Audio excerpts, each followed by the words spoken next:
Welcome back to Dreary Weather Sailing. This is actually Sailing El Jaleo, but you might think this is Dreary Weather Sailing after this episode. But this week we finally get our butts back on the road and we point the bow south as we begin our long trek back to Florida. I guess we might as well go ahead and get right into it. Grab a drink, climb aboard, and let's get going. Here we pick up the action in Bohemia River. This was after our first night at anchor. Now the first day when we went from Delaware City Marina through the C&D Canal over to Bohemia River, I didn't film anything the first day. My mind just was not on filming. Flooding the engine for the first time had happened just a few days earlier, and I was still kind of stressed out from that, if everything was going to work properly. So filming just was not, I honestly didn't even think about it. So I had other things that I was worried about. So, the first couple of days back on the boat after being on land for 3 months, it's always a little tricky, or it's a little weird trying to get back into the swing of things. And you never know if all of your equipment is going to work properly. I test everything before I leave, but you don't know under an actual working load if stuff is going to work.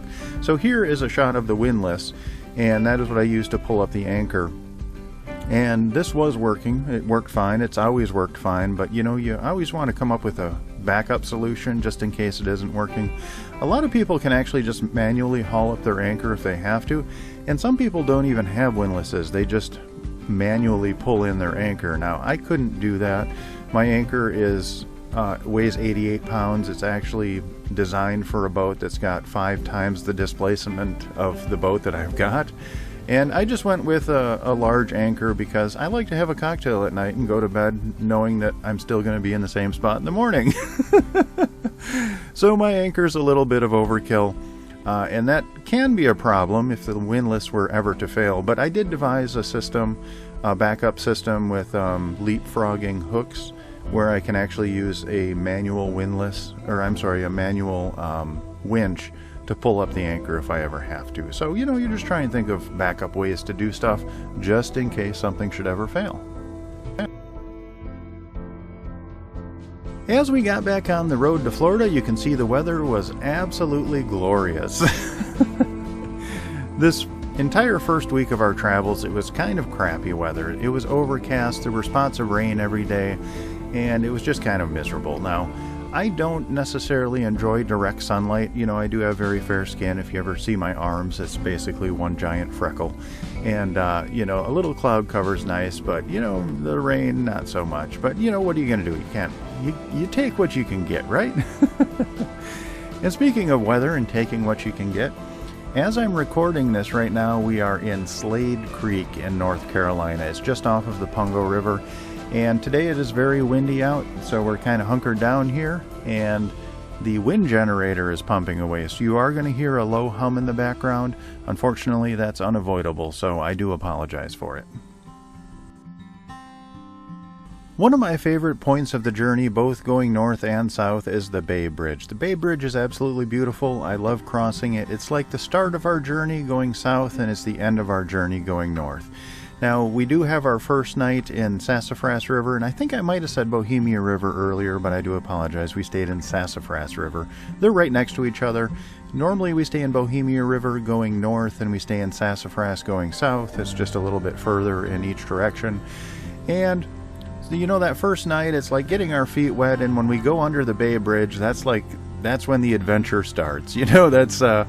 That's when you start getting excited about stuff. We know everything works okay, and now we're getting back into the swing of things, and here we go. We're getting into the bay, once we get down to, somewhere around the Solomons, then it starts to widen out. You have to be a little more cognizant of weather and all this stuff. So that's when all of the journey starts, the planning begins. You have to start paying attention to everything, the weather, the tides, the currents, all this stuff. So it's just getting back into the swing of things, and the Bainbridge is always exciting. It's beautiful, and one of my favorite games when I was growing up as a child of the 80s was Final Fantasy.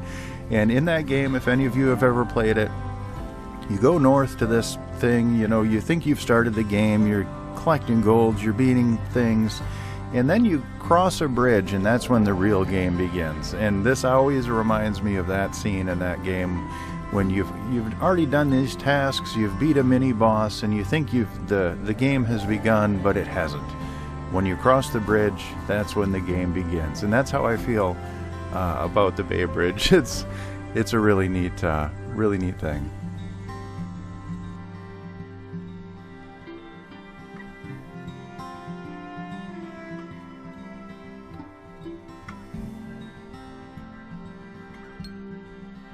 Just south of the Bainbridge is Annapolis, Maryland, and it just so happened that one of my patrons, Peter, and his partner happened to be in Annapolis as I was going by. They were there for the boat show, so there's a big powerboat and sailboat show, and they were there for the sailboat show. So we had arranged to meet up, and I'm a very introverted person. Meeting strangers is very stressful for me. I know that sounds ridiculous to most people, but I just prefer to be alone. I just like being alone, I'm one of those weirdos that actually really, really enjoys being alone. Yeah, there's probably something wrong with me, I know, but right now we're in Slade Creek. I can't see another human being. No houses, nothing.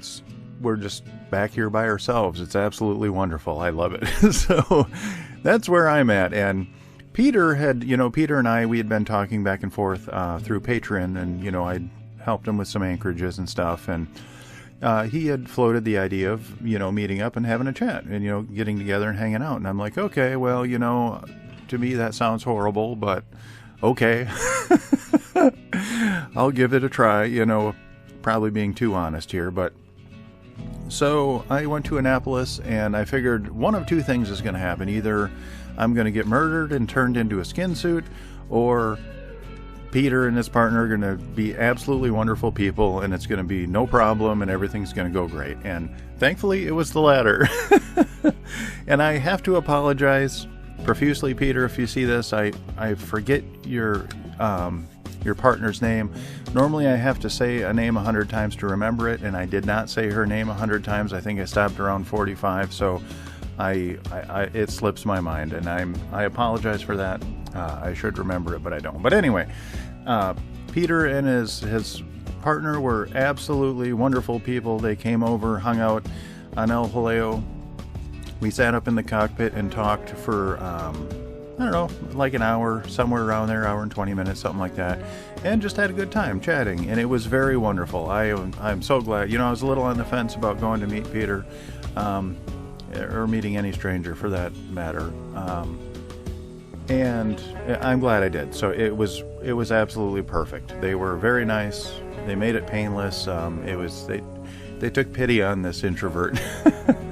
And I have to say, almost every encounter that I've ever had, I would never ever bother anyone. At an anchorage, there might be, at a big anchorage, there could be 30 boats. I would never dream of approaching anyone. The only time I've ever approached someone is if they were grounded. Like in Matanzas Inlet, there was one spot where everyone grounded, and if it was a smaller boat, I went over a few times and I could actually help with my dinghy getting them unstuck. So that's the only time I would ever approach or reach out to talk to anyone, is if I felt like they might need some help.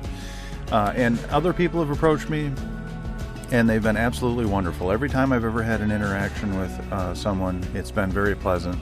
People are very nice. Sailors in general are wonderful, very kind, very warm and welcoming people. So I have to say, the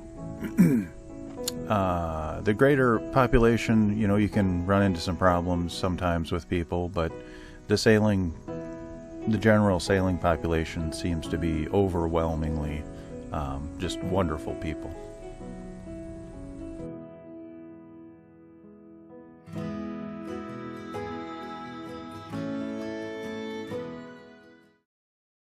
And that's all we have time for this week. I would like to give a massive shout out to my Patreon crew. Without your guys' support, I wouldn't make these videos. And my Patreon crew is Joan and Juddy Judnick, Val and Chris Alcorn, Denise and Eli Sackett, Sherry Erickson, Deb Shaw, Matthew Spotton, Peter Allen, and Natalie Linehan. Thank you guys so very much. Your support really means the world to me. I do have one legacy patron member, and her name is Joan Linbo. Unfortunately, she has passed on, but she lives on in our hearts forever. We really miss you, Joan. If you are interested in joining our Patreon crew, there is a link in the description down below, and that'll take you to our Patreon page where you can sign up. And there are hundreds, literally hundreds of extra videos and photos of our travels, and I try and keep everything there up to date and post at least once or twice a week, so it gives you a little peek behind the curtain. If you do like our videos, please like, comment, and subscribe. That'll help us out more than you'll ever know, and that actually doesn't cost you anything, so hit that like button. Alrighty, I hope you all are well, and we'll see you next week.